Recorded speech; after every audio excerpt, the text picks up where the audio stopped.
Hi hello everyone, welcome to my channel. ఈరోజు నేను గర్భిణీ స్త్రీలు తీసుకోవాల్సిన జాగ్రత్తల గురించి చెప్పబోతున్నాను. గర్భం దాల్చిన ప్రతి మహిళ కూడా ఆరోగ్యమైన శిశువు కొరకు పౌష్టికాహారాలు తీసుకోవాలన్నమాట. అనగా పాలు, గుడ్లు, మాంసము, ఆకుకూరలు, చేపలు లాంటివి తీసుకోవాలన్నమాట. అలా తిన్నప్పుడు బేబీ హెల్తీగా ఉంటుంది, మంచి ఆరోగ్యకరమైన శిశువుకి మీరు జన్మనివ్వచ్చు. ఆ తర్వాత వైద్య పరీక్షలు మొదటి 3 నెలల్లో ఏం చేయాలి? ఐరన్ ఫోలిక్ యాసిడ్ ఖచ్చితంగా వేసుకోవాలి. ఐరన్ ఫోలిక్ యాసిడ్ వల్ల బిడ్డ యొక్క బ్రెయిన్ వాటి డెవలప్మెంట్ చాలా బాగుంటుంది.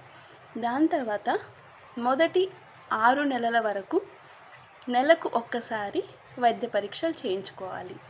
దాని తర్వాత 7-8 నెలల్లో నెలకు 2 సార్లు వైద్య పరీక్షలు చేయించుకోవాలి.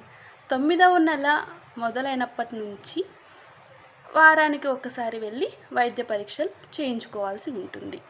అలాగే దూర ప్రయాణాలు మొదటి 3 నెలల్లో మరియు చివరి నెలల్లో దూర ప్రయాణాలు లాంటివి చేయకూడదు. అలాగే గర్భిణీ స్త్రీలు ఎల్లప్పుడూ కూడా సంతోషంగా ఉండాలి. అప్పుడే పుట్టబోయే శిశువు కూడా చాలా సంతోషంగా ఉంటుంది. ఇంకా గర్భిణీ స్త్రీలు ప్రయాణాలు చేయకూడదు. అలాగే డ్రైవింగ్ లాంటివి కూడా చేయకూడదు. ప్రతి గర్భిణీ స్త్రీ రాత్రి 8 గంటల నుంచి 10 గంటల వరకు విశ్రాంతి తీసుకోవాలి. అలాగే డే టైంలో 1 గంట విశ్రాంతి తీసుకోవాలి లేదా నిద్రపోవాలన్నమాట. ఇంకా సొంత వైద్యం చేసుకోకూడదు. వైద్యుడిని సంప్రదించిన తర్వాతే ఏ మందులైనా కూడా తీసుకోవాలి. గర్భిణీ స్త్రీలు సొంత వైద్యం ఎప్పుడూ కూడా చేసుకోకూడదు. ఎక్స్రేలు లాంటివి కూడా తీసుకోకూడదు.